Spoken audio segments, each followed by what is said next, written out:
This is Rami again. Thank you so much. So I've sort of spoiled it a bit already, but my name is Rami, and I use he, they pronouns. I'm the community organizer here for Detroit Disability Power. I am wearing glasses. I'm a light brown, non-binary person with short black hair, facial jewelry, a mustache, and I'm wearing a sort of blue zip-up jacket with a green shirt underneath, and I'm seated at my desk. We are going to share screen in 1 second, and when we do so, we're gonna go through our access check very quickly. So just giving that a second to share. All right. So on the screen, you should see a slide that says creating access together. I'm just going to run through this really quickly with you folks. As I said before, please message us being Ava Tech DJ or Casey Chat Moderator with any questions, concerns, or access needs. Please stay on mute and don't take it personally if we mute you. We are just trying to reduce any background noise for folks. Please wait until someone is done talking to speak and state your name at the beginning of you talking, as that's really helpful for the ASL interpreter and for our captions. Next up here, we are going to ask folks to use the chat only when necessary, minimally as possible. For our community partners here using screen readers, unless they turn them off, every chat is read out loud simultaneously with me speaking, so that can be a bit confusing. Next up, we will break if access stops. We will not keep going. So please let us know. We do not mind stopping. We're flexible enough to make sure that everyone has an equitable participation here today. As I shared earlier, there are captions, automated captions at this event. They're the usual Zoom ones. At the bottom right of your screen, if that's where you have your Zoom toolbar, it could be at the top as well. You can select this live transcript option and then select show subtitle. The next one is a little more important for later, especially for our breakout rooms. So if you are an ASL user and would like an ASL interpreter in your breakout room, please change your Zoom name to include a number 1 before your name. That'll be really helpful. And that's something that's going to get re-explained later during the breakout session. So don't worry about that right now if you don't know how to do that at this moment. And then last up on here is keep your camera on, folks, if possible. For folks that lip read, it's very helpful, but as well for other access reasons. Cool. So we're going to go ahead and stop sharing screen. I lied. We're going to move on to talk about our community norms, which is on the next slide, Casey. If you could just go one more slide over. Great. So these community norms, community agreements are the ones we've used for these conversations the entire time we've done them. Please do your best to respect these agreements as they make sure that things flow smoothly here.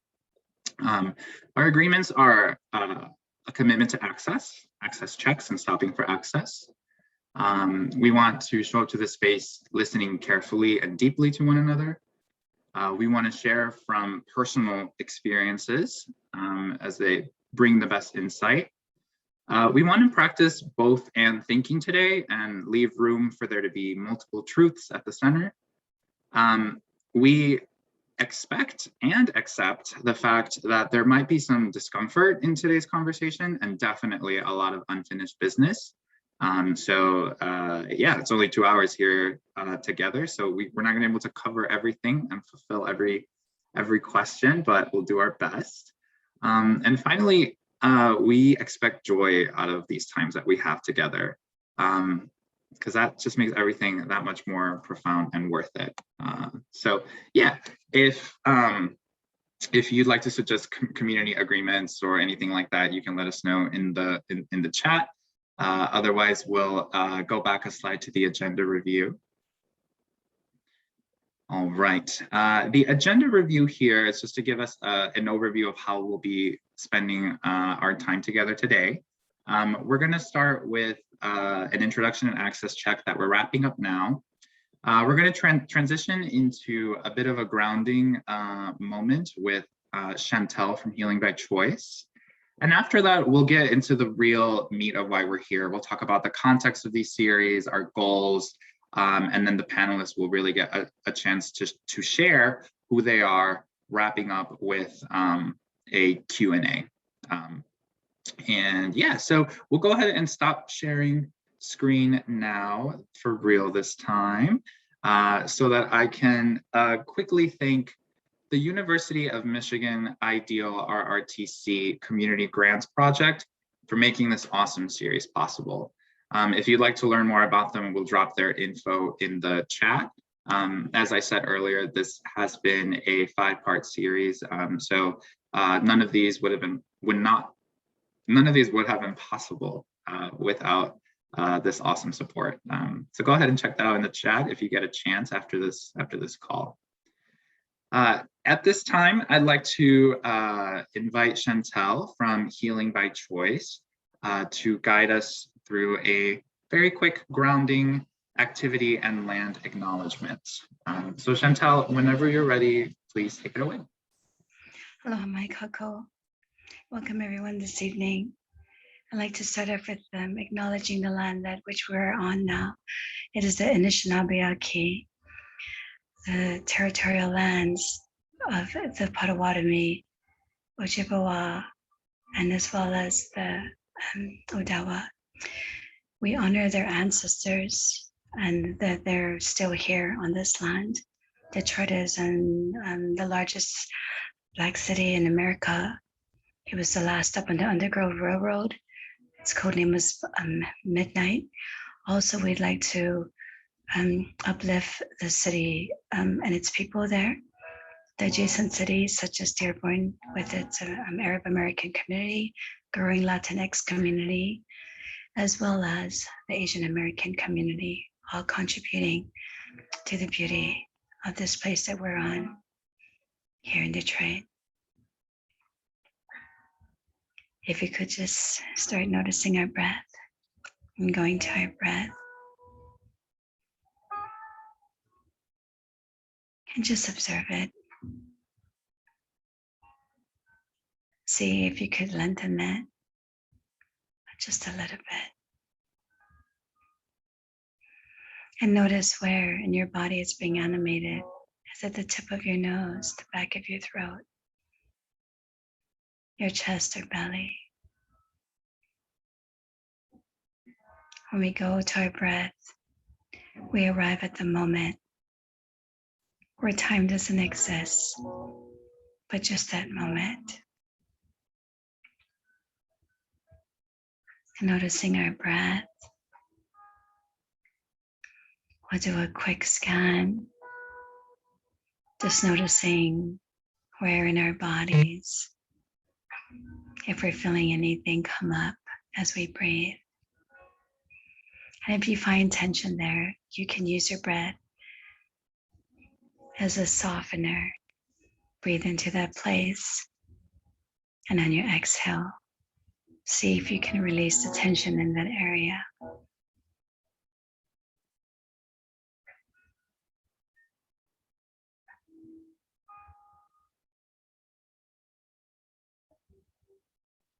Take in one more cleansing breath.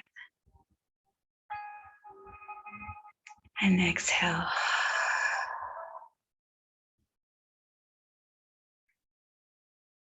You can use your exhale to let go of all the things it took to get you here this evening. And breathing in beautiful breath.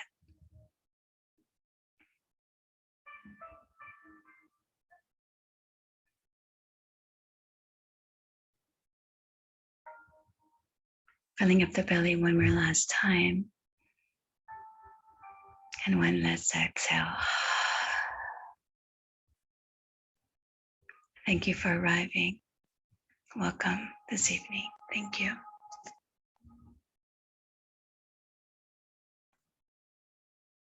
This is Rami. Thank you so much, Chantel. That was really useful to me. Want to name that it's like 6 p.m. on a Thursday, right? So we've all done a lot this week. Really grateful for everyone still budgeting time for something like this in their day. It's really an honor to spend the day with you all together, folks. So as a reminder, my name is Rami. I'm the community organizer here at Detroit Disability Power. A little bit more on our website in the chat if you're entirely new. But DDP, we have a mission of building the political and the organizing power of the disability community. We hold true that that true inclusion is revolutionary, meaning that we designed this world and our culture to accommodate the diversity of people that live here. Over the last nearly year and a half, as we've lived and organized through a global pandemic, the systems of oppression that we knew targeted our communities became even more apparent, even more obvious as people of color, elders, people with disabilities were vastly disproportionately impacted by COVID. We have had to fight for even the most basic access to COVID testing, medical care, and vaccines for our community. But more recently, we've been involved with the Get Out the Vote effort to encourage engagement in local elections, as well as organizing to raise Detroit's Office of Disability Affairs budget so that it can do what it needs to do to support the over 128,000 disabled residents in the city of Detroit. One of the core tenets of organizing is that the folks impacted by the problem lead the development of the solutions. COVID has touched every generation in a really unique way and in really challenging ways. So when thinking about solutions, we thought we'd focus our final conversation on how we can influence the people around us, how we can successfully have difficult conversations to increase the understanding of systems in order to be able to dismantle them. Systems that oppress us, obviously. So those pieces there are the context of what gave birth to this series. And we ground that in an analysis of the intersection between racism, ageism, and ableism. This is the 5th and final event in this community conversation series. Shout out to anyone that came to all 5. Previous community conversations are and will be on our DDP YouTube channel. So much like this is being recorded for future use, you can find community conversation 1 through 4 on YouTube. So we hope that over the course of this evening with us, you learn some new things, you deepen your intersectional analysis, you reflect on your life and your work, and you leave inspired and motivated to create a world where we can really be our full selves, all of us at the same time. I'm really honored again to be here with you all, especially our panelists this evening. And before we dig into our panelists, I sort of want to do like a soft icebreaker with you all through a poll question. So if you've never done a Zoom poll, in a second, you'll see a sort of like prompt come up on your screen with some multiple choice options. I'll go ahead and read the questions out loud for folks, but they'll also be on your screen in a second. The questions are, how many of DDP's community conversations have you been to? 1, 2, 3, 4, 5. And then the second question is, how many anti-oppression workshops have you attended over the course of your life? Specifically, we're asking about workshops where you learned about how you can dismantle oppressive systems like racism or ableism. And you could come off mute or let us know in the chat if the poll isn't accessible to you, and we'll take your answer in another way. I'm going to give folks a second to answer that, by the way. Would you mind, would you be able to say This is Rowan. Would you be able to say what the conversations were called? I'm having a hard time recalling which ones were which. This is Rami. I can find a list to get you the exact names in a second. Yeah, for sure.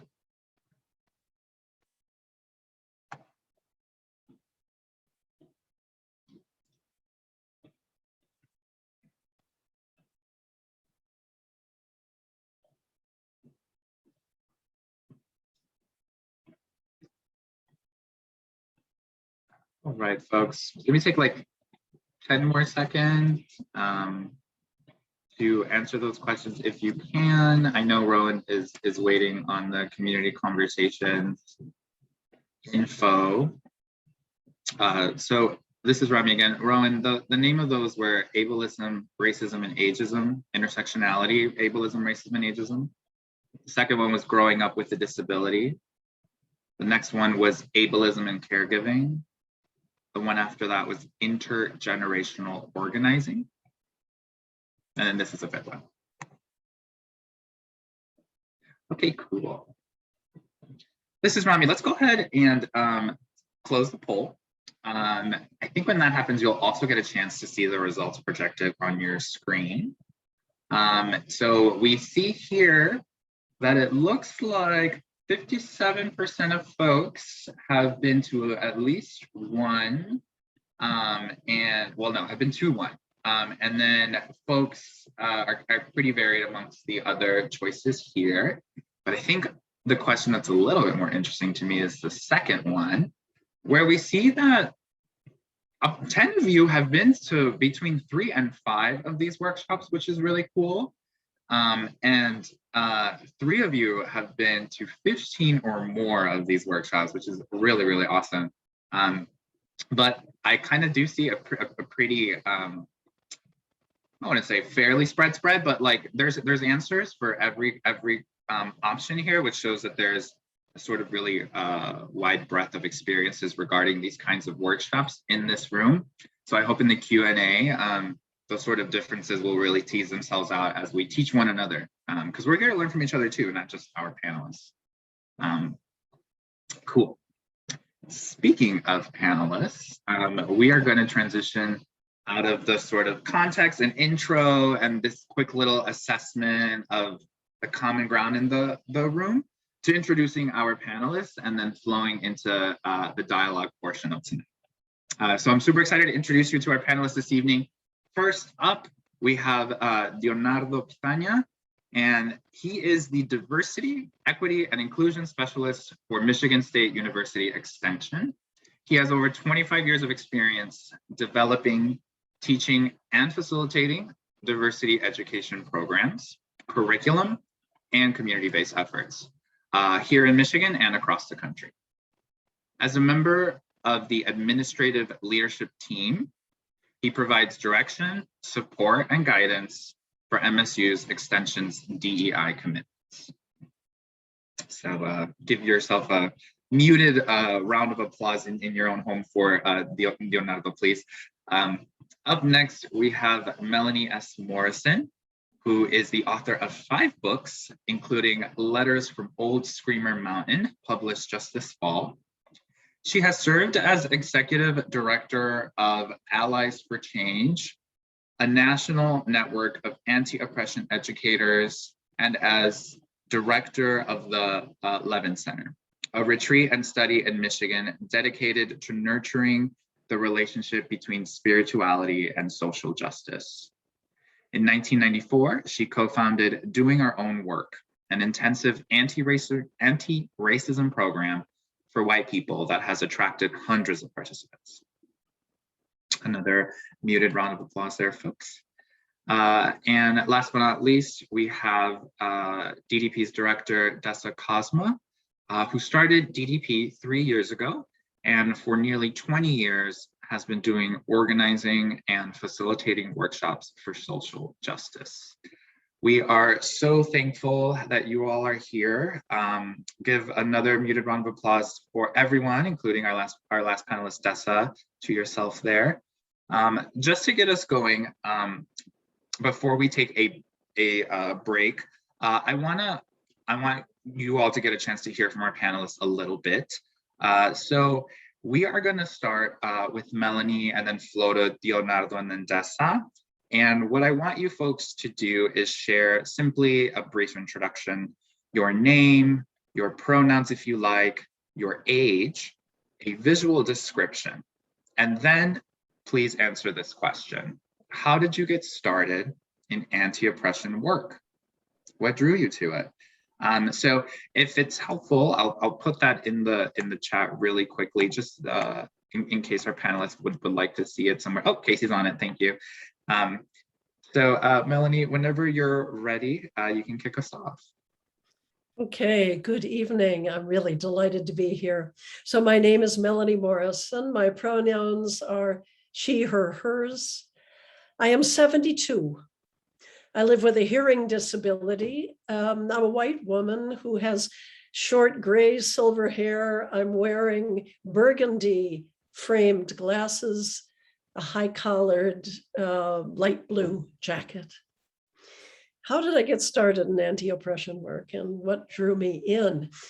I think I would say that my anti-oppression work started 34 years ago in 1987, when my colleague and mother, Eleanor Morrison, and I launched a small nonprofit organization called Leaven, Leaven, whose mission was to provide education, training, and resources in the areas of feminism, spiritual development, and sexual justice. As a mother-daughter team, I, an out lesbian, my mother as a sexuality educator and heterosexual ally, we traveled around the state and the country, offering workshops for teachers, social workers, therapists, clergy, parents, challenging them to confront their homophobic and transphobic attitudes that they'd internalized, and to join with LGBT people who are working to dismantle heterosexist and transphobic practices, policies, and laws. And about 5 years into that work, my mother and I realized that we could not adequately confront heterosexism and transphobia without also confronting systemic racism, and that we had a lot of work to do on ourselves, in ourselves as white women, if we were going to deepen that understanding. And so that was a jarring time. It was a time of beginning all over again, radically assessing what we had led, what we had presented, and what we had left out. And at the same time, I want to just quickly say, I was co-pastoring a new church in Kalamazoo, Michigan, called Phoenix Community Church, which was a welcoming, affirming space for LGBT people. And that congregation attracted a good number of LGBT people with disabilities. And they challenged me as a leader and the congregation to become more accessible to disabled people, to educate ourselves about systemic ableism and disability rights organizations, to work in partnership with disability rights organizations in the community, and to critically examine the ways mainstream Christianity has historically too often linked disability with notions of deficiency, lack of wholeness, has weaponized prayers for healing, viewed people with disabilities as objects of charity and recipients of care, rather than as people with gifts, agency, and leadership who are seeking justice, not charity. It was a time of beginning again, radically reassessing my own involvement in things, and I'd say really a really important time of being introduced to the notion of intersectionality. This is Robbie. Melanie, thank you so much. I was feverishly taking notes, but one thing that I found really cool is how already you're like teasing out the ways in which the process of including folks brings necessary conflict into the mix. And that's something I hope we can really dive into later on. But for now, we're gonna move on to Leonardo, that's also gonna share their name, pronouns, age, visual description, and a little bit about what got them started in anti-oppression work. Good evening, everyone, and thank you for the invitation. Rami, thank you for I'm sharing a little bit about myself. My name is Leonardo Pasagna, and I am a 61-year-old Mexican-American. My fall and winter colors are light brown. During the spring and summer, I'm much darker brown, and very proud of that. And I have salt and pepper hair, colored brown and white. It's getting more white than what it is brown. I have a mustache that I've had for as long as I can remember. And I am the spouse to my wife, Denise, who lives with rheumatoid arthritis and as a chronic illness. And I'm a grandfather to one of my grandchildren, Emiliano, who is biracial and is also on the autism spectrum. And I try as much as I can to be both an ally and somebody who shows up hopefully in a functionally helping, not dysfunctionally rescuing way to work on my own things as a person without a disability, as I try to provide care and love and support to those in my life that are living with a disability. How I got into this work, wow. I would want to center the fact that I feel like my role is to carry on a legacy of leadership that I saw my parents carry out in the community, and my father and stepmother still continue to carry out. As my parents were migrant workers who originally are from Laredo, Texas, and when they decided to settle out in 1942 in Tecumseh, Michigan, where I still live and have grown up in my whole life, they decided to come to this community, and in doing so, wanted to be intimately involved in the community. And that meant that part of their job was to educate the predominant population, continues to be white, about what it means to be Mexican, what it means to be Latino, and also what it means to welcome in affirming ways other migrant workers and other individuals that were settling out in the same period of time in this community.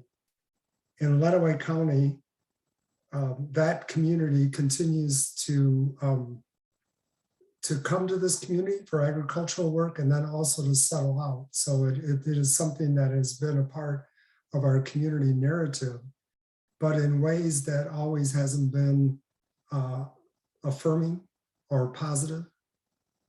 And so the way that I remember is that my parents would drag us to meetings, and I have 4 brothers, and they would drag the 5 of us to meetings that they were facilitating. They would never have called it race work. They either called it ministry because it was always involving something to do with the church, and they would call it community work.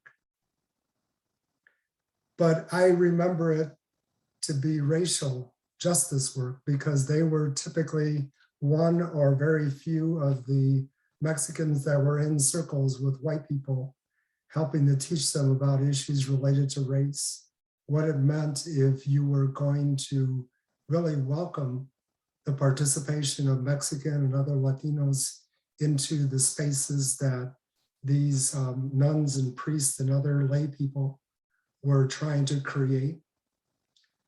And I think that by being in those spaces where I was supposed to behave over in the corner, that wasn't always the case, but that was my goal, was to behave and not be a distraction.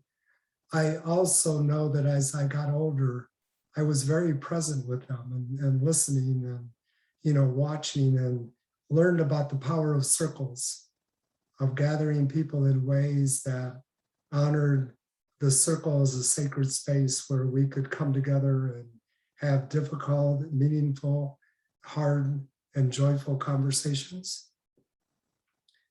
And then I decided to go off to college.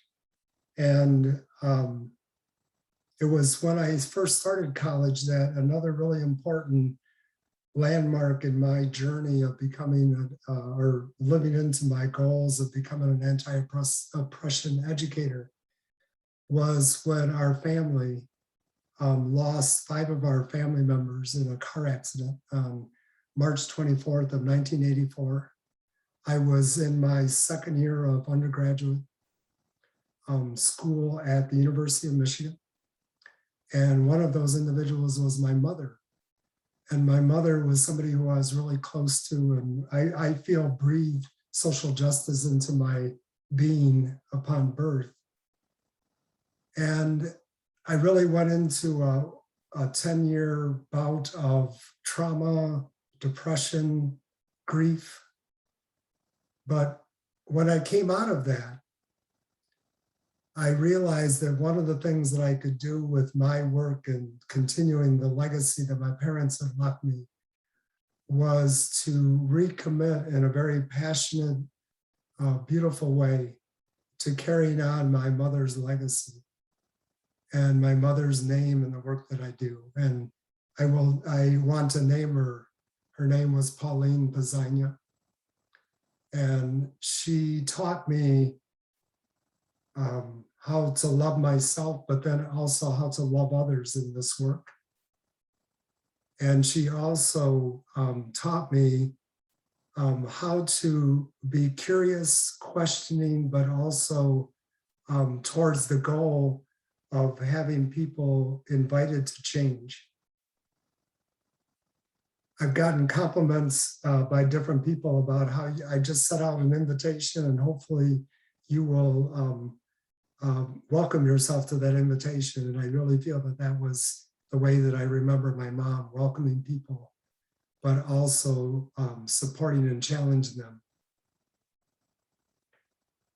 My work around the intersections of racism and disability justice was really one that had me, as I got older, meeting people with disabilities that helped to update a script that I had in my mind growing up around a lot of fear related to people with disabilities.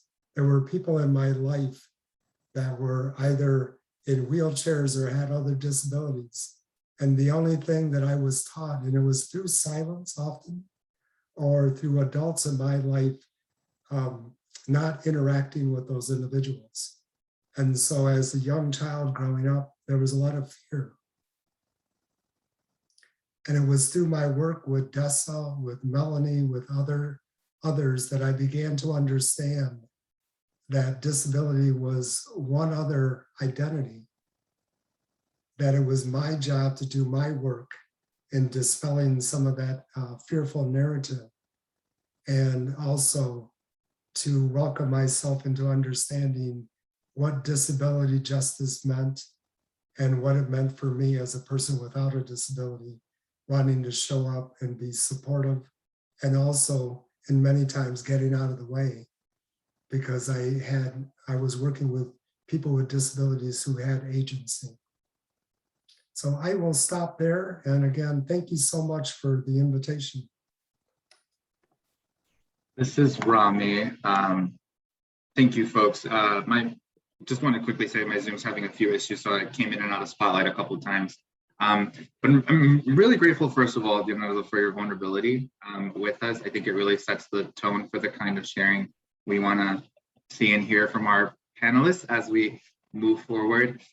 You already make me really excited to learn more about you specifically, because I think a lot of people here will resonate with an experience of like having a childhood where our parents were, whether they called it social justice work or not, were really engaged in it as a means of survival. And that often means that we inherit that responsibility, and some of us hold that differently, as like guilt or as obligation or as excitement, as a torch that's passed down or as a curse that's passed down. So I'm really excited to hear more about what growing up in those spaces did to you. Last up but not least, we want to hear a little bit from our panelists, Tessa Cosma. Also would like to get your name, pronouns, age, visual description from you, and then tell us a bit about your trajectory towards anti-oppression work. Thanks, Rami. Hi, everyone. This is Dessa, and I'm so glad to be here tonight. I am a white woman with long blonde hair, wearing a black sweater, sitting in my kitchen. I am 39, and I'm the director of Detroit Disability Power. I'm super thrilled to be here because Leonardo and Melanie are mentors of mine and have helped me learn so much about facilitation over the years. We have done a lot of facilitating together, and it has benefited my skill set so tremendously. So thank you both for being here. And, you know, when I think back about how did I get involved in anti-oppression work, it's because I was born in this body. I am a little person and a wheelchair user. I have been my whole life. I grew up in a place and in a time where I and my family were very different than the people around us. We were politically different, we were religiously different. In addition to those differences, I myself was also disabled. I didn't know any other little people as a kid. I didn't know other kids that had visible disabilities. And, you know, I grew up very low income. And so it was very apparent to me at a super young age that things around me were not particularly fair. It seemed really clear that certain types of people were successful and certain other types of people weren't. And for whatever reason, it also felt completely not necessary for it to be that way. It didn't seem inevitable. It didn't seem like there wasn't an option to do things really super differently. And so this combination of feeling very different and often isolated as a result of that, but also feeling really indignant about the fact that it wasn't fair and that it was people making bad choices that got us to that position, I think really primed me to be an organizer, frankly. And as my mom tells it, I started organizing the kids in my neighborhood at about age 7. And so that really led to a lot of organizing in college, seeking organizing jobs after college, knowing that like systems change and people power was how I wanted to spend my time and energy. And through all of that organizing, it became really obvious to me that one, people who are affected by a problem, maybe that problem is ableism, or maybe that problem is racism, or maybe that problem is transphobia. Just because you're affected by one problem doesn't mean that you necessarily understand the other systems of oppression that people face. You probably have a window, maybe that's like a little easier to understand it, but you don't just automatically understand what other types of oppression feel like and how they work. And so anti-oppression facilitation becomes necessary for those of us that have some marginalized identity, but don't understand all of the ways that systems of oppression impact people. So that's one, is just this realization like, oh yeah, like I'm a woman and I'm disabled and I'm poor, but man, I got a lot to learn about some other things. And then secondly, just realizing that people who have a lot of privilege also really need to learn some things, probably even more things. So this idea of anti-oppression facilitation and education was really appealing to me as an organizer who was trying to get folks organized and build power, but needed them to be enough on the same page about understanding the reality of multiple systems of oppression for that to actually work. And so just to be a good organizer, I had to also learn how to facilitate conversations around social justice and anti-oppression. So yeah, that's me in a nutshell. Thanks, Rami. This is Rami. Thank you. Thank you so much for sharing, Dessa. I like two sort of distinct things came up, and one of them is topical to this conversation where we include ageism, but it's the idea that we tell children they can't have a political analysis or a power analysis. And if they do, it's a bad one. But like little kids, they see a lot of the systems probably clearer than we do, because they haven't been sort of like jaded by the constant absorption of it. But that's really great that you bring up that sort of like, much like Leonardo did, that like when I was a kid angle, because I think that's really relevant in this conversation when we talk about age. And also thank you for reminding us about the sustainability in our movements and how much that depends on the sort of learning from other movements, because it's that sort of like siloed kind of work that makes a lot of movements sort of like peter out. So I'm really like geeking out kind of by the three panelists and what they've shared so far. But before we get into more hard-hitting questions, we have gone through quite a lot in this last hour already. So we're going to take a break. We're going to take a pause, and we'll be back in about 5 minutes. My clock says 6:46. So let's say, well, actually it just turned 6:47. So let's say 52. At about 6:52, we will come back. We're going to pause the recording right now and share on screen a slide with.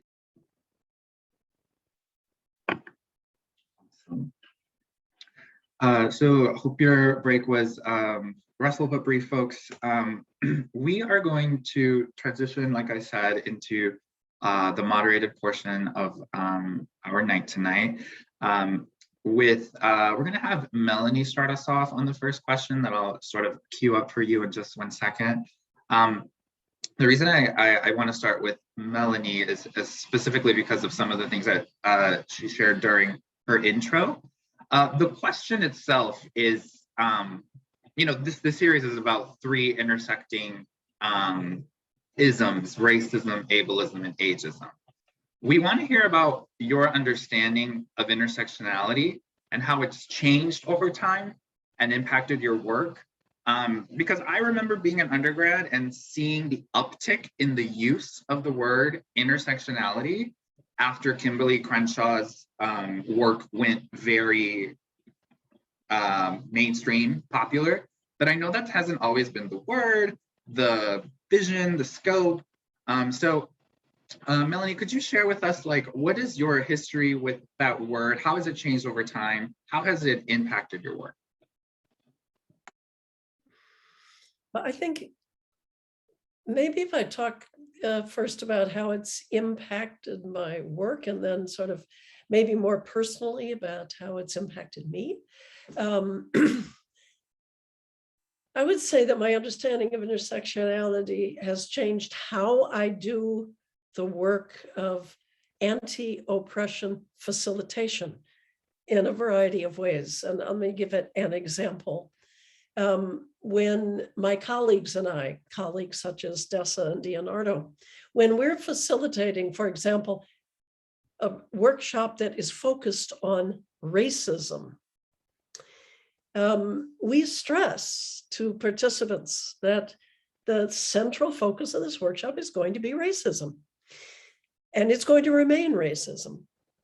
But we also say that does not mean that we're only going to be talking about race, because in fact, you can't talk about systemic racism with the depth, complexity, and differences of experience of racism if we don't allow our other voices and identities to come into the room. And so, informed by intersectionality, our practice in those workshops, to stay with the example of anti-racism workshops, is then to invite us, facilitators and participants, to hold ourselves accountable and hold each other accountable about how we're bringing gender, disability, age, class, orientation into the discussion of racism, because sometimes we do that, maybe not even intentionally, as a way to deflect the discussion.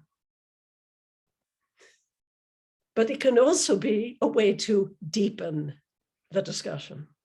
And we need to help each other unravel that. You know, when are we running away by talking about other systems and identities? And when are we deepening the conversation? So that's, you know, there's no templates, magic kind of pattern formula I can say, but we do that as a learning community together. And it feels to me like very important learning. And I want to say also, I'm very indebted to people like, I've been indebted to Naomi Ortiz for helping me become more aware of that one of the most difficult aspects of living at the intersections of multiple target identities is being perceived as always being in opposition to what's going on in the space. You know, for example, she talks about if someone lives at the intersections, embodied intersections, they might complain about the lack of disability access in this workshop, and they might say, I need some information in Spanish, and they may be bringing challenging perspectives to the space. And so participants in workshops who embody these multiple identities are too often viewed as like disruptive presence, rather than seeing their identity, that multiple identity as, you know, that embodied as valuable, enriching multiple perspectives. And I just want to say personally that I relate to what Naomi is saying as my lived experience of intersecting target identities has changed in recent years. For a good number of years, I identified, just to name a few of my identities, as middle-aged, white, lesbian, non-disabled person. About, a few years ago, two of those identities began to change, and I now identify as an old or elder, white, lesbian person with a disability. And increasingly, in different arenas of my life, I am the oldest person in the group. I am the oldest person in the group. And I'm learning to own that as a gift, wrestle with my own internalized ageism. It's a gift I can bring to those spaces, but too often I also experience that I'm the only person, too often, not always, who feels compelled to name ageism in the space when I experience it. I don't often experience other people stepping up to challenge ageism in groups that I'm in, or to challenge, for example, the ageist microaggressions that I experience are rampant on social media. Thanks for hearing me. This is Rami. Melanie, thank you for sharing. I mean, you hit so many wonderful points, from conceptual shifts that you helped me make. Like when you started, you said intersectionality changed the how of my work. And I thought that's so powerful because your why could still be really similar. Like I'm doing this because I love people and I love freedom and I want that to be the case. But the how really changes. Like the path you get there really does change once you employ an intersectional framework. On top of that, your comments sort of give light to the way in which intersectionality is not an option, it's the truth. It's the full picture. So Melanie, I see you unmuted if you want to expound on that. Thank you. I don't want to interrupt you because this is beautiful. I really appreciate the response and feedback that you're offering. And you're sparking one more thing I think I want to say about intersectionality. I feel like sometimes intersectionality focuses solely on target intersectionality, target identities. And I want to just call to mind that the intersectionality of privilege identities and the work around that is just as important. This is Rami. That's actually a note I made too as well, is that you remind us that privileges can intersect just as much as target identities can. I want to move over to hearing a little bit about Leonardo's journey with a little bit of extra like spice from something that Melanie shared. Melanie talked about, not explicitly, but sort of demonstrated to us how the work of anti-oppression facilitators can be to, amongst their many duties, can be to help us draw the line between how we center something and how, and draw the line between that and how we distract and derail. So, trying, it's a hard balance to try to include multiple identities at the center, while also making sure that, it doesn't become overwhelming and overbearing. So in Leonardo's introduction, he talked about how, he was doing the work of helping a community integrate. You use phrases like intimately a part of community, or like really being a part of the community. So you were dismantling a sense of otherness that like Mexican Americans had placed on them as they were trying to like live in this city. So can you share from that perspective how intersectionality, how that word has gained an importance to you over your life, coming from spaces where things weren't even called race work, So like, how would you go back and teach them intersectionality, So if you can share a little bit about that, that would be awesome. Yeah, this is Leonardo, and thank you, Rami. I think, and I believe this because this is how I try to do the work that I do, and that it starts with us. So when I think about myself, I can describe myself as Mexican, but that's just a very, it's a very significant part of who I am, but it's not the full picture of who I am.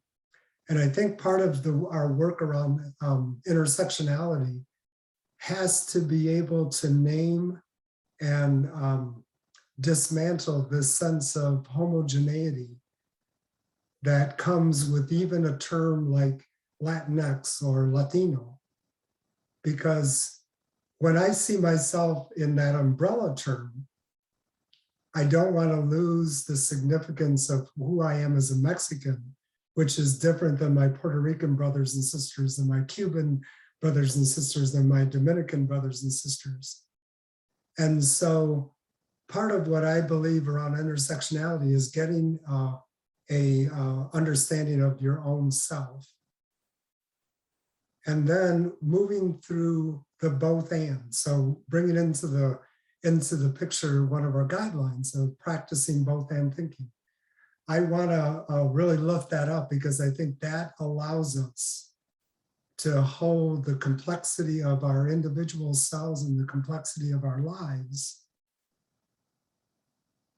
And it's oftentimes having to do that, knowing that we're operating within systems that want to singly identify us as the thing that's most apparent or the most visible, when our lives and our identities are much more complex than that.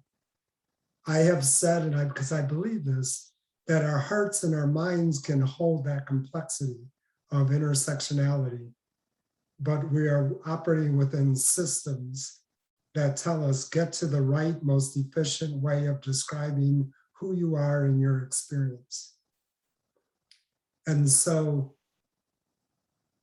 we're fighting against this sense that if you met, the Pasagna family in Tecumseh, Michigan, then you've met all of the Mexicans that were a part of Lenawee County, let's say.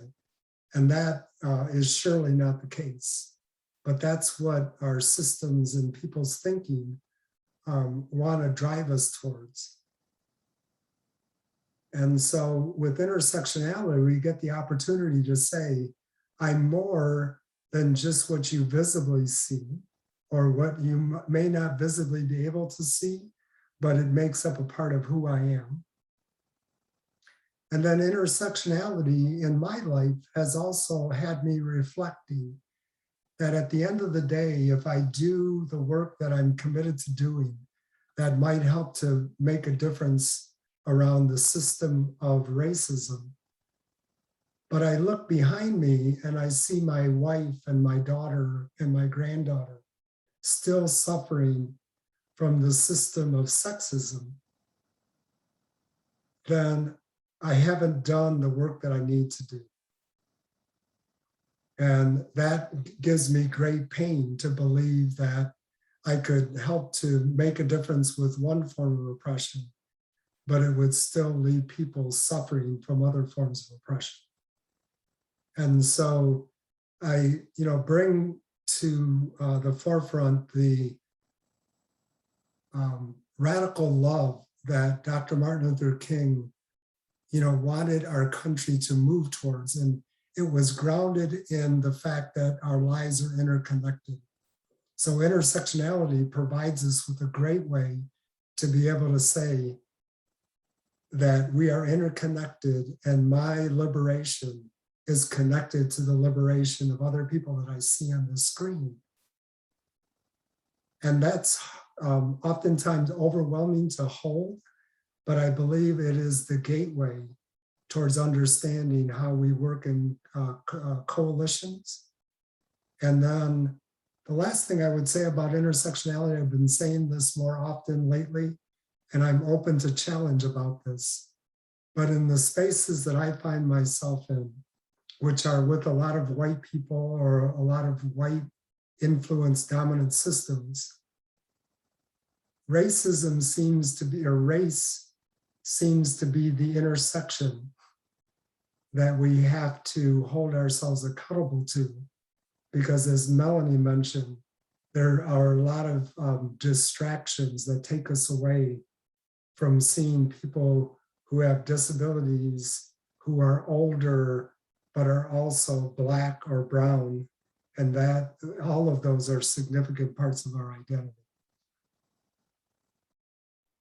This is Rami. That was really, really useful and profound, especially your note about the way intersectionality can be a meditative tool for self-exploration in a self-expansion, goal, like to have a broader sense of what's possible for you, of what's possible for the people that you love. So I really want to thank you for bringing that in, because sometimes intersectionality can come to us from academia, and we don't always read it as like a sort of meditative thing. That could also happen. Like it could also be maybe a bit spiritual. One thing that you said that I want you to touch on a little bit more. I know we have to get to Dessa in 1 second. You were talking about how systems want to simplify us. And they often do that by deploying binaries, right? You're either this or that, and like there's no in between, no gray areas. And it's a form of control, right? The easier we are to understand at a sort of face value, the easier we are to control. At the same time, you talked about intersectionality as a tool to disrupt homogeneity, but then that begs the question for me is then, like, how do we build community then? Because a lot of the communities that I'm a part of are built on sameness. Like you share about your relationship to the Mexican community. I already feel in community to you, Leonardo, because I'm also Mexican in America and have feelings about that, right? So that's sameness, right? That's homogeneity that makes me feel linked to you, even though we're just meeting. So it can be useful, but how does intersectionality disrupt that? And how do we create intersectional communities then, if we're trying to get away from sameness? Yeah, so again, this is Leonardo. Thank you, Rami, for that question.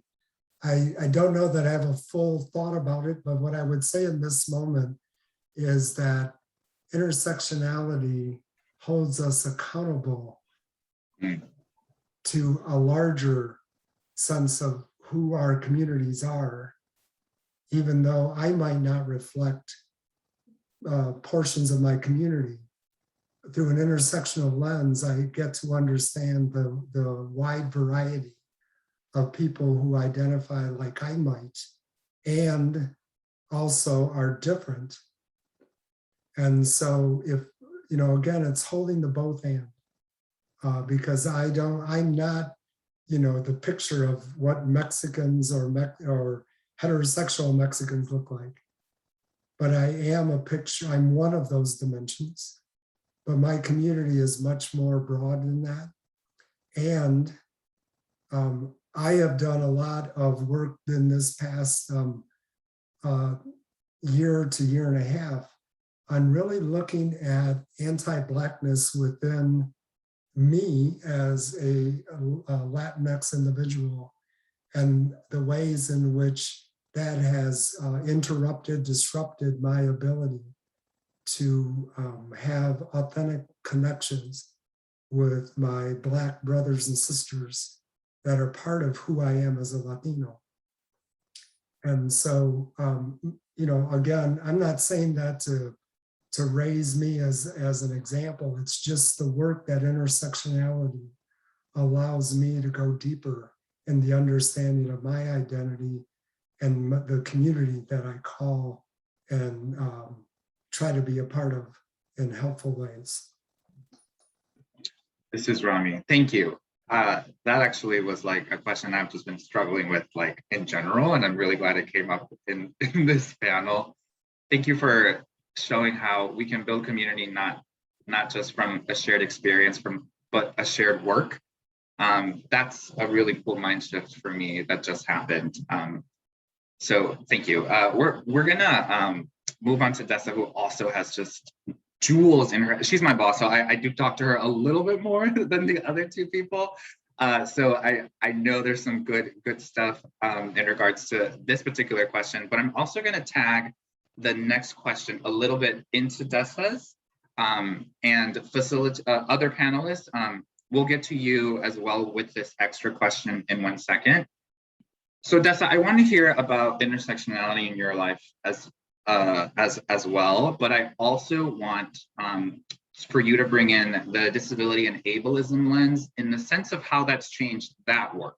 Like, how has intersectionality improved, complicated the work of disability justice? If you could add to that. Thanks, Rami. This is Dessa. I feel pressure to have jewels now, but hopefully that doesn't screw me up. When I was thinking about my own journey to kind of deepening my intersectional analysis and where I've had growth moments, I think it really started for me as I began really deeply exploring my privilege.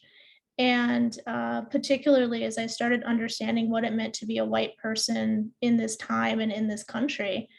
And despite the fact that I have multiple other target identities, it was really important and will always be really important that I look to the places of non-target identities or points of privilege that I have so that I can be a good actor in this world. I can be an evolving person. I can be a person whose work reflects my values, not just in words, but in action. And so particularly my deepening understanding around race and racism has really been significant in my understanding of intersectionality, both as a concept and as a practice. And I have learned those things primarily through relationship. I do a lot of self-study, I do a lot of reading and kind of spiritual exploration on these things, but it's really been through relationships with people of many different racial backgrounds that have taught me so much about what it means to be who I am in this body. And also through working and organizing all these years and really getting a clearer sense of how power works. Anybody who knows me knows I'm kind of obsessed with power, not with like building my own personal power, but with community organizing as this like incredible tool for changing anything we want in the world. Like I see it as this like endless potential to actually create the world we want, because I really truly believe that people have organized people have the ability to do anything that we want to do. And so, through learning about power and through all these years of organizing, it didn't only become apparent to me that as social justice people, we have to understand intersectionality if we're going to live our values, but frankly, it's also the only way we can win. We are up against tremendous systems. We are up against tremendous amount of, what's the right word? Like resources that are all in one place and used against us. There's such a messed up power dynamic that we are existing in. And so I think that not only is people power the only way out of that, an intersectional approach is the only way to actually leverage that people power in a way that's going to work. So it is both about values, but it's really also about strategy. And so, I mean, to that point, the name of our organization is Detroit Disability Power on purpose. We're trying to build power, and we are a cross-disability, multi-issue organization on purpose, because it's not in line with my values to parse any of that out. If we're not an intentionally intersectional organization, I don't see how we're going to succeed, and I'm very interested in succeeding. For me, part of my other intersectional growth has been better understanding my own experience as a disabled person. Like I said earlier, when I was growing up, I knew I was disabled. I wasn't ashamed of it. I wasn't taught to feel bad about it. But I didn't really know anybody else. And I didn't really know how valuable the experience was. I didn't know what an asset it was, and what kind of perspective it gave me until I got older. And in my 20s, when I started making friends with more disabled people, and I started realizing the contributions that disabled people have been making to our world forever, it really allowed me to lean into that part of my identity more. And it allowed me to do my organizing and facilitation differently and better. So when we lean into disability justice principles around sustainability and around pace and around inclusion, we are better organizers and we are better facilitators. When we think about how disability justice principles require an intersectional analysis, because we know that disabled people are super, super diverse in every way, we're gonna do better work. And so again, it is both about values, but it's also about efficacy. And so when I think about my commitment to disability justice, I'm incredibly called to approach the work in a multidimensional way. And again, that's what it's going to take to win. This is Rami. Thank you so much for offering the piece about one of the many whys, okay, so we all get intersectionality and now we're all friends. Now what? Now we take power, now we do so in a responsible way where impacted people from various communities are at the table, and we do so in a sustainable way because we've done the pre-work of intersectionality, which never ends. So it's pre-work and it's also ongoing work.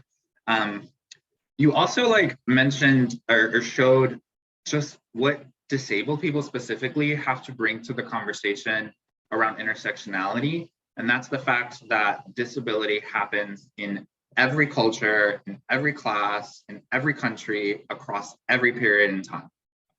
So, I mean, maybe because I'm a fish in water, but I believe that disabled people have some of the best insights, that organized disabled people have some of the best insights into what's going on in other movements, just because of the natural way that we emerge in other communities. So that's a really good way to have us think, Dessa. That is I think really useful. Yeah, and also for reminding us that together is sort of the only option forward. So that's also a really good thing to note here. We're gonna float over to Melanie, and the question's gonna be a bit different because you already told us a bit about intersectionality.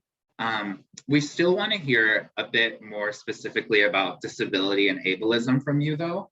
And the way I want you to talk about that is in regards to something an anecdote you briefly touched upon in your intro when you were talking about how, I think is what, while you were pastoring, you had members of the congregation come and demand you be more accessible, right? And demand that you meet their needs. So the question as it's written is, knowing that oftentimes people who don't personally experience racism, ageism, or ableism are ignorant or skeptical about the impact that these systems of oppression can really have. The question is, what techniques do you recommend for the folks here on this panel to use when having difficult conversations? And maybe the example you can use is how you responded when congregation members said, your church is ableist, and we want you to do something about it. So Melanie, if you could share a little bit about, in a sort of best practice way, like share with folks here how you approach skeptical, ignorant folks with difficult conversation. Yeah, I think I've been thinking about in multiple different contexts of my life, and Phoenix Community Church was one of them, that people with disabilities disrupted the in really important ways, the agenda that we thought we had, and also, as I was director of the Levin Center, Retreat Center, we had a disability retreat every year for disability activists and allies. And I didn't often attend the retreats at the Levin Center because I was planning another one, but I never missed this one. And I learned so much. And one of the things that I learned was what I feel people with disabilities bring into spaces in terms of that disruption is to say, slow down. Sometime, like slow down in the sense of let's be more conscious about who's here, like who's literally in the room, who still needs to be eating breakfast. My eyes, I've been somebody like, okay, we're going to have breakfast, then we're going to be at the, out in the meeting room at 8:45, and then by 9 o'clock, we're going to be on to that. And it just didn't work that way. And that has been a huge gift for me. And when I facilitate, actually, for myself, I always bring a turtle, a carved wooden turtle that I place on like a centerpiece in the circle, because and I remember this Taoist, it's attributed to the Tao tradition, that a spiritual tradition that says there is so much to do, there is so little time, we had better slow down. I'm not sure I'm answering your question. I'm still thinking about like the gifts. Okay. And I also feel like that what people with disabilities brought to us in that congregation and at the Levin Center and in other arenas of my life is to remind us that we are bodies, and that our bodies are both, there is a somatic impact that injustice has on us.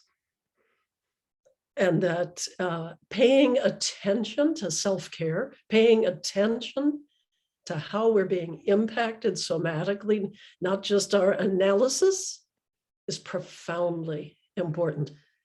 But I think, can I segue a little bit? I don't want to talk too much to your question about how do people who don't have an experience or who are skeptical about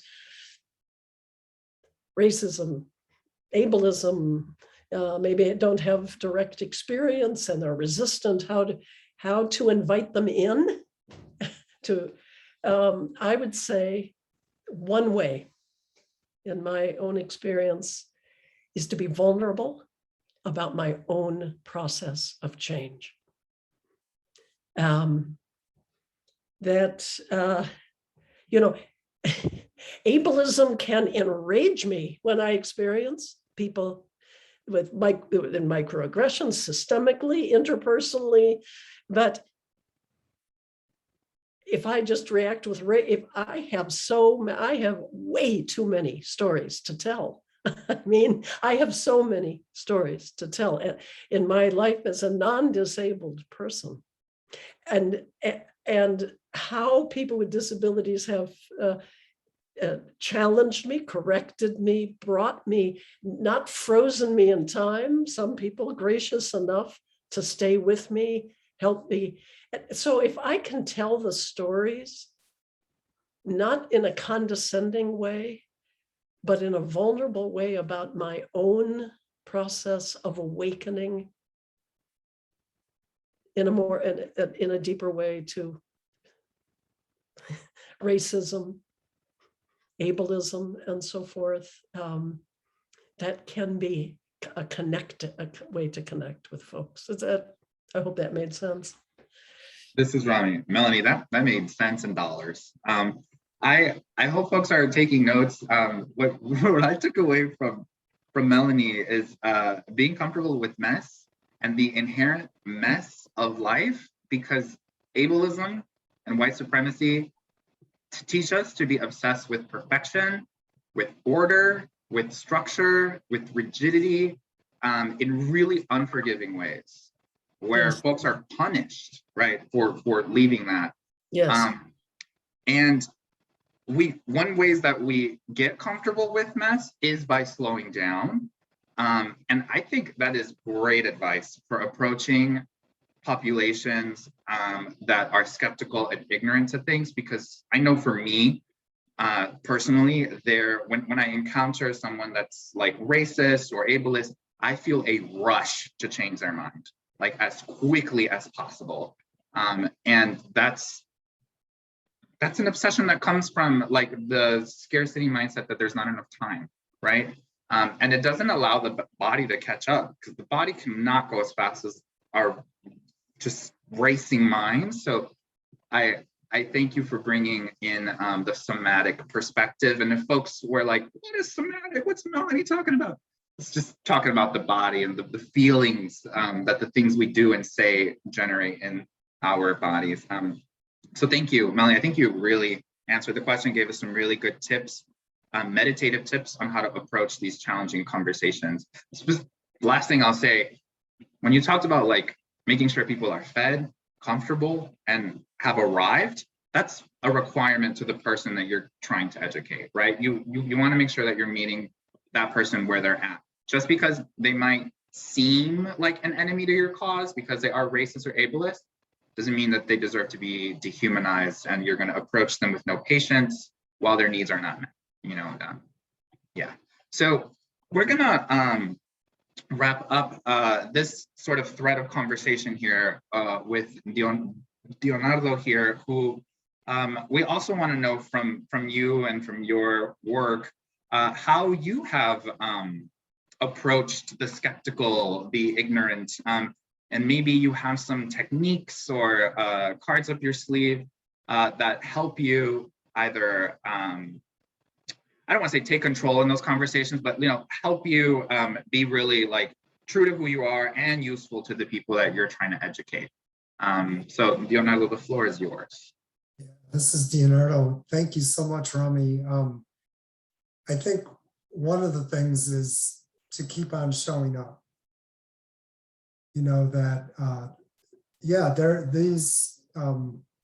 There's a need to live into our core and know what our core can provide us as far as guidance and wisdom and knowledge. And when we're in spaces that diminish our core, we oftentimes lose sight of the fact that we have agency and we have purpose and we have significance. And so part of it is just being aware of that all the time and being aware that our core is who we are and we have a gift that we can share with others. It might not be gift wrapped the way that they want it to be, but it's a gift nonetheless to share our internal wisdom, our experiences, as Melanie said, our own journeys, because none of us were born with a perfect way of being able to deal with confrontation or deal with our own shortcomings. But if we continue to show up and we continue to show up with the desire to approach a person with the love that somebody else approached us when we went astray, then we have the ability to bring somebody in. And part of that is also doing some self-reflection about what were the messages that we received directly or indirectly about confrontation. Because oftentimes that may have meant that everything escalates to big C confrontation.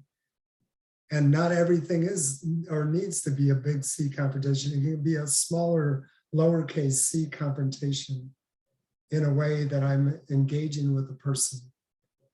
But I have to be aware that I may have gotten direct or indirect messages and experiences that escalated in a way that might not draw me towards wanting to be in community with others in a way that holds my truth and challenges others and supports others. I want to say that in the spaces that we're in, I hear a lot of facilitators talking about wanting to create a safe space. And I really feel that the space that we need to create is one that supports people where they're at and challenges them to grow. And I think that we can do that together. It doesn't have to be just the facilitator. Because in many of the spaces that I find myself in, when I'm challenging things or when I'm just showing up, they're unsafe because of the difference that I bring into that space. And so I can create spaces that are supportive and challenging. It becomes much trickier to say that I can create a space that's safe for you if I don't feel that same safety for myself. The last thing I'm going to say that I'm just coming into understanding over the last maybe 5 to 10 years, and this is actually something that I feel has saved me emotionally and spiritually, is that I'm going to show up, I'm going to be committed to doing the work that I do. I'm hopefully going to provide ways that we can do this together. But at the end of that, I'm going to try to be detached from the outcome.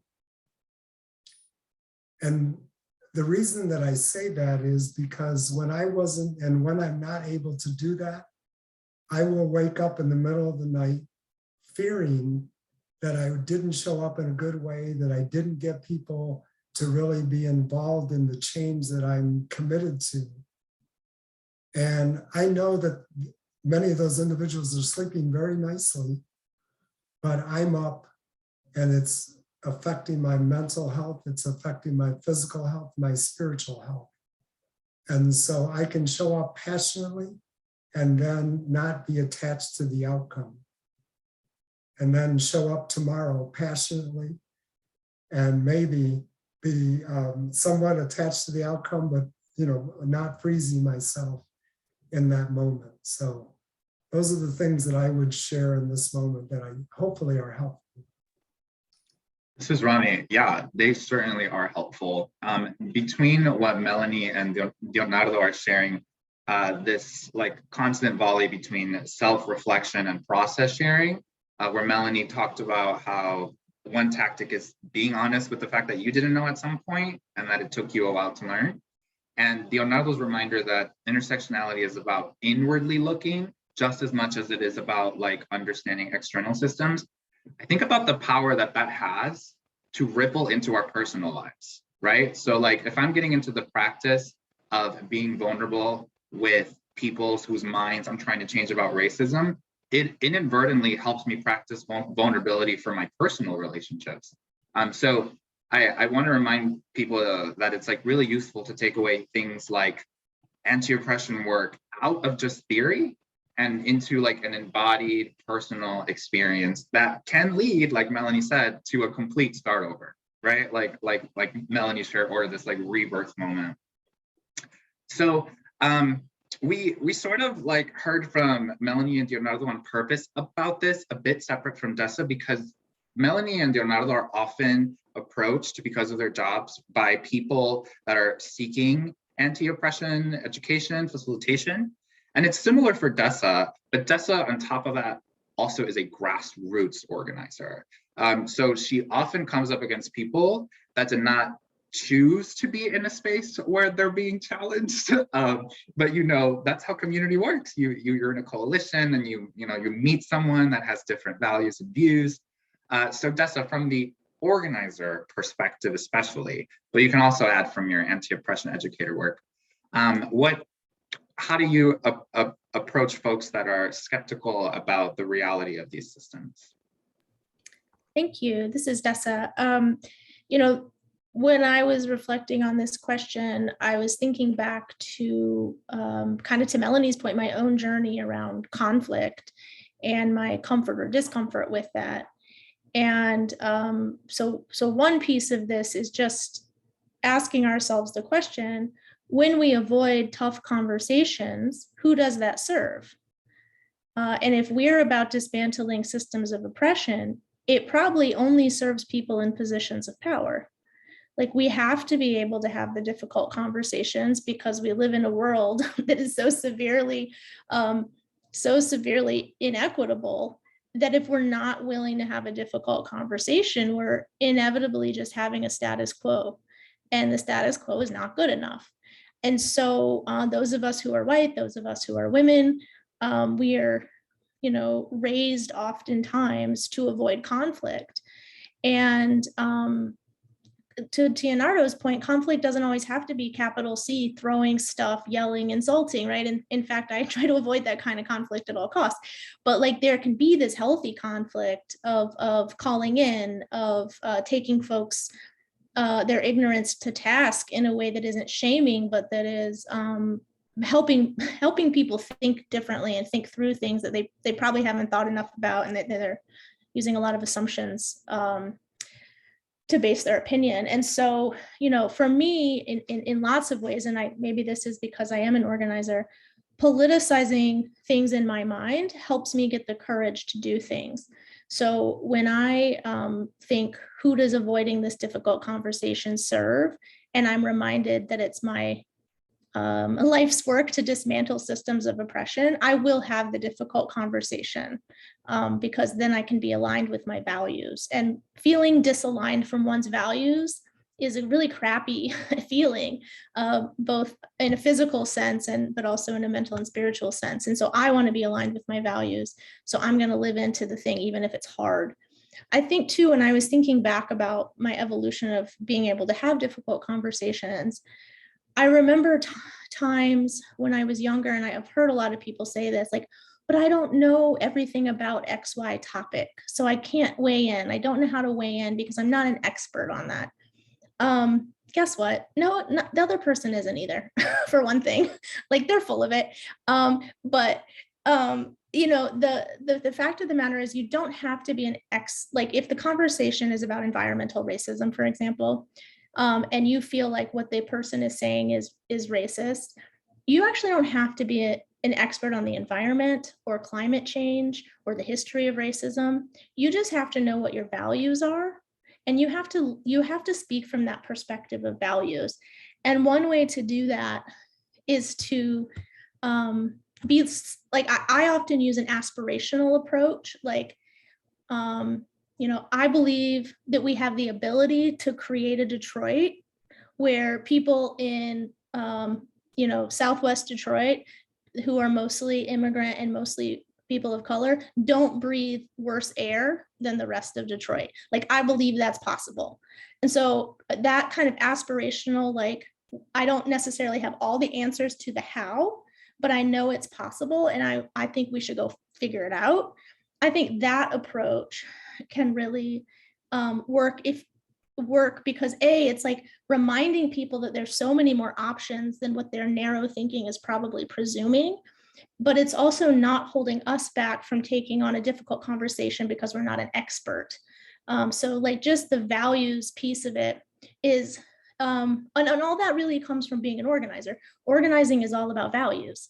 And so that is where that commitment comes from. And then I also think it's just important that it's okay to, yes, we should, I think not shaming people is really important. And I think, really trying to bring people along in a process should be a goal.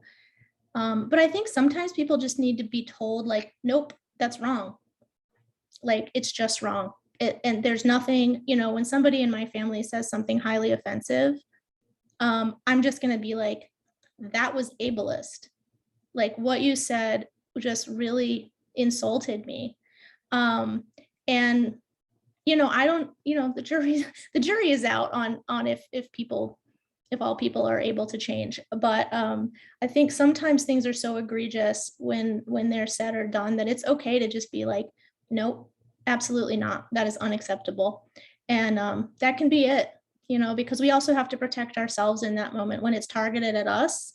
We have to, to Leonardo's point, like do the best we can, but also not sacrifice our own well-being in that moment.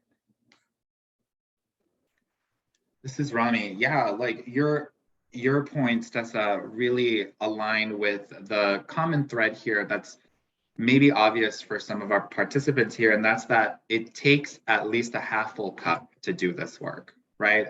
It sounds like you all are regularly pouring into people to teach them while keeping in mind your values, your boundaries, the person's needs, the when and where. And that's a lot of things to hold at once, live in the moment. Obviously, that's going to lead to mess ups. Like sometimes you can follow any of the advice shared with folks here today and still not get your desired result. So thank you, Dessa, for reminding us of grace, of letting go. Also, we can even pull a sort of lesson about choosing your battles from what Dessa said there too. We're going to move into Q&A in a second. So folks, start prepping your questions. We're going to take them through the chat, or if you want it, you can use the raise hand function or unmute, honestly, that would be fine. But before I start reading the moderated questions, I just want to like refresh the participants your mind a little bit on just how much conflict has been talked about here, specifically like who's comfortable with conflict, who's not. Dessa shared a bit about how like women are socialized to avoid conflict. So there's like nuances with conflict there. And that's just something that I wanted to highlight one more time. Thank you, Leonardo, for the capital C, lowercase c sort of like tool to think about the kind of conflict that we want to have on purpose and not have on purpose. So yeah, I guess that's my, not question, but comment to thank you all with. Yeah, so I see that we already have a question in the chat. So I'm going to start with that. And this one is directed to Melanie specifically. Oh, I see that the chat was just sent to me, so I will go ahead and put it in the everyone chat as well. So the question is, Melanie, how do you interact with those who think that confronting ableism is seen as being too PC, too politically correct? And how do you get to those people to see the larger issues around ableism? And this is from Tyler Urias. So Melanie, if you have like questions for Tyler, you can also feel free to have them expound. Yeah, this is Melanie. Thank you for this question. I'll tell you what comes to mind about when I've heard that complaint voiced is when in the workshops that we facilitate, be they about ableism explicitly, or perhaps another, like maybe it's an anti-racism workshop, we say we want to be conscious of ableist language that we are using, metaphors that we are using. And so if people are saying, well, I was blind, for so many years to racism. I mean, I was blind to, or I'm feeling really schizo today, or, using these kinds of, and we interrupt that and ask us to, often we'll say, let's find a synonym. Let's broaden our vocabulary by thinking of other words. And people will say, oh my goodness, I mean, can't I anymore just use a metaphor?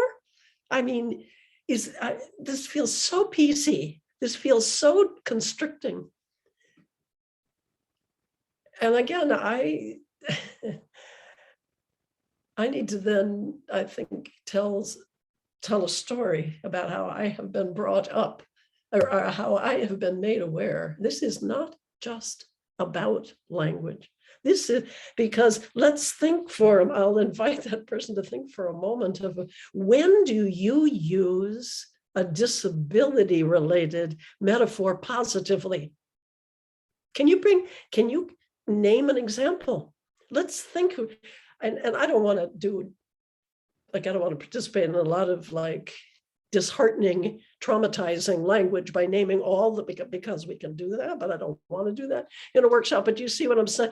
And so what I'm saying is, what I try to help, what I have come to see is this isn't just about a metaphor. We are talking about people's lived bodily experience in negative ways. And that's profoundly more than just language. And so that would be that is one example. This is right, and that's a great example. You got a thank you from Tyler, who asked the question. You got a thank you so much. So I really appreciate your insight there, Melanie. Would any of you? Could I add something to what Melanie said? Yeah. So this is Leonardo, and what I want to add is that what the example that Melanie provided about the use of language and the ways in which we need to interrupt that, it's really connected to the 4 levels. So when we think about the personal, interpersonal, institutional, and cultural, I would put that into the cultural realm, because by allowing that language to not be challenged, we then develop a narrative about people with disabilities and about ourselves if we identify as a person without a disability. And it's typically a narrative that says, I'm better than this other individual. And so much of our work has to be around changing the narrative that we have about ourselves in relation to people that are different from ourselves. And that begins with language. And it begins with our the ways that we define what's true or what's right or what's normal. And so that's another reason why we need to feel the agency to address language that we've been brought up with that needs to be challenged. This is Rami. Thank you. There's actually another question in the chat, and I saw it was also sent directly to me. Maybe that's just easier for folks. So I apologize to the panelists, but I will read it. This question is also for Melanie, but as well, like other folks can expand on it as well. So it's from Rowan, and it starts with, I loved your turtle story and the proverb on slowing down. How do you communicate with others who are already in and believe intersectional causes, So I guess they're not like 101 is what Rowan is trying to say. How do you communicate to those folks, really re-communicate to those folks that the need for slowing down and to increase opportunities for profound spiritual growth through conversations like this for people with disabilities affecting the mind or other people with intellectual and developmental disabilities? That was clear to me, Melanie, but if you need me to reread it, or we can ask Rowan to expound if you need, but otherwise take a second to meditate on that and let us know. This is good. Thank you, Rami, for reading that out. I didn't want to interrupt the people's like reading devices, but yes, that was it. Just how do you communicate with people who already believe in intersectionality and are really here for the conversation, but that it's just hard for folks to slow down and conceptualize the communication needs of people with intellectual and developmental disabilities, and the fact that they very much want to be part of this growth and like community conversation and growth and connection. This is Melanie.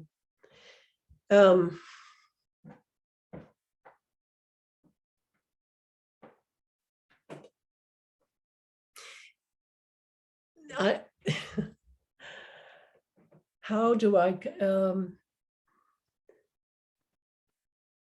think I do most of this kind of work as a facilitator. So that's where I go, Rowan, but not, I mean, I also in friendships, with colleagues, I mean, it's not just facilitation, but I think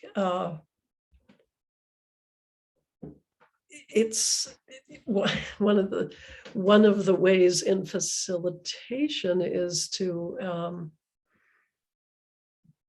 really spend quite a bit of time. And maybe this isn't what you're asking, though. That's why I'm kind of struggling to find the words, Rowan, because and I'd like to hear how you do it, honestly. But I would say that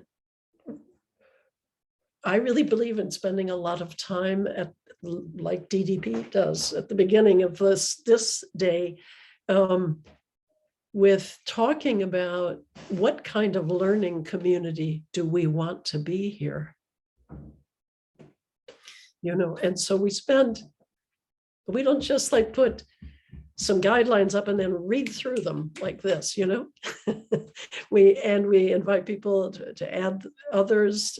Is this including your experience? And talking about what kind of learning community we want to be, and asking people what they need for it to be a community where they can bring their whole selves, may open the space for people to say, it may be intellectual disability, but it can also be that people are internal processors and they need the time. They don't, like me, who just, you know, I think out loud, huh? I'm an external processor. We want to create space for all kinds of processing. So we ask, so what do you need? If you are an internal processor, what do you need? And we often hear people say, I need you to slow down. Have some times of pause between moving to the next thing. And so I think that's one way, is being intentional about including everyone in building that learning community, inviting that. This is Dessa. If I could jump in, Melanie. I know Rami's going to wrap us up in just a minute. We're somehow almost at 8 o'clock, but I really want to affirm what Melanie said. And I think part of the work of disability justice is reorienting people's thought about what inclusion means. I mean, so often in this ableist culture, including disabled people is considered an extra thing or a drag or this like obnoxious consideration that derails from the real thing. When in actuality, the real thing was built the wrong way, right? The real thing was built in a way that excluded a whole bunch of people, not just disabled people, but other folks too. And so like, isn't it our job to rebuild it in a totally new and better way if we're actually serious about change? And then really also reminding people that in this reorientation to what it means to build something inclusively, that it's value added to do so.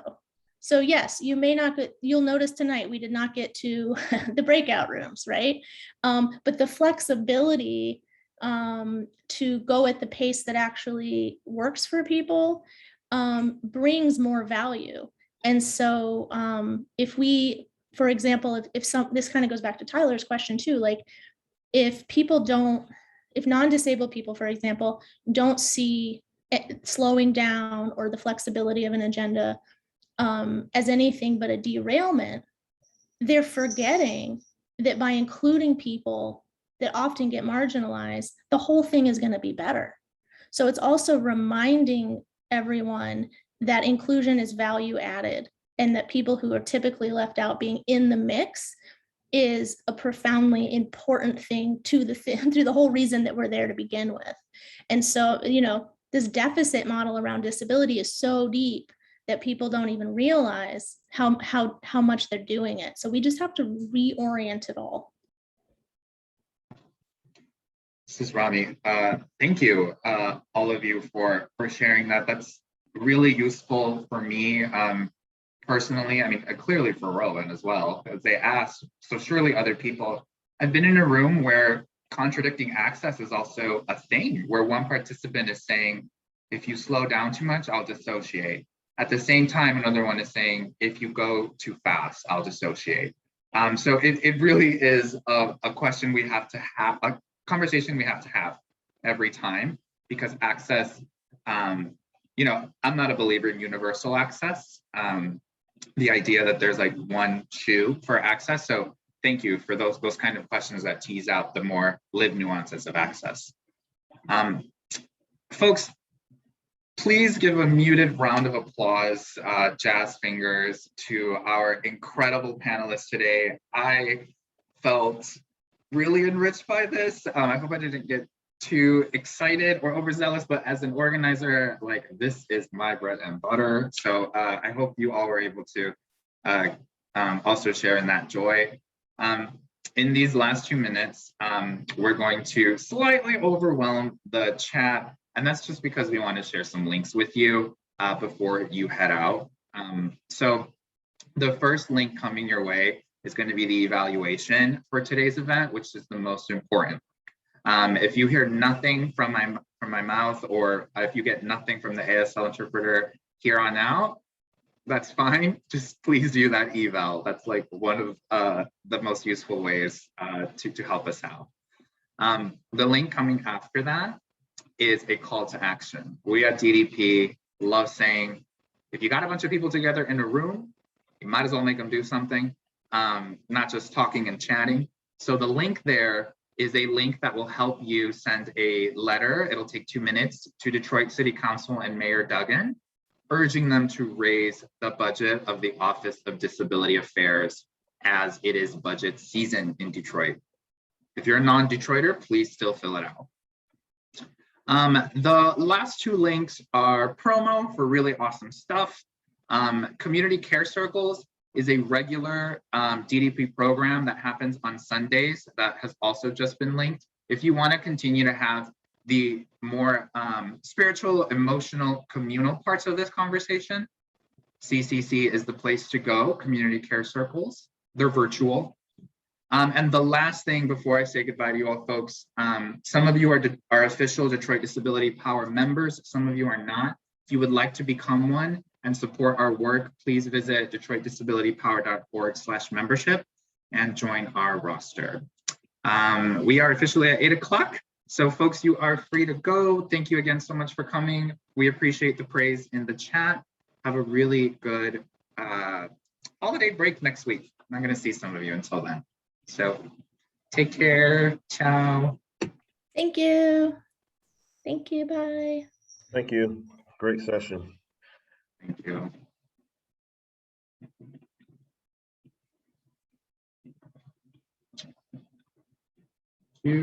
We can go ahead and stop recording as well.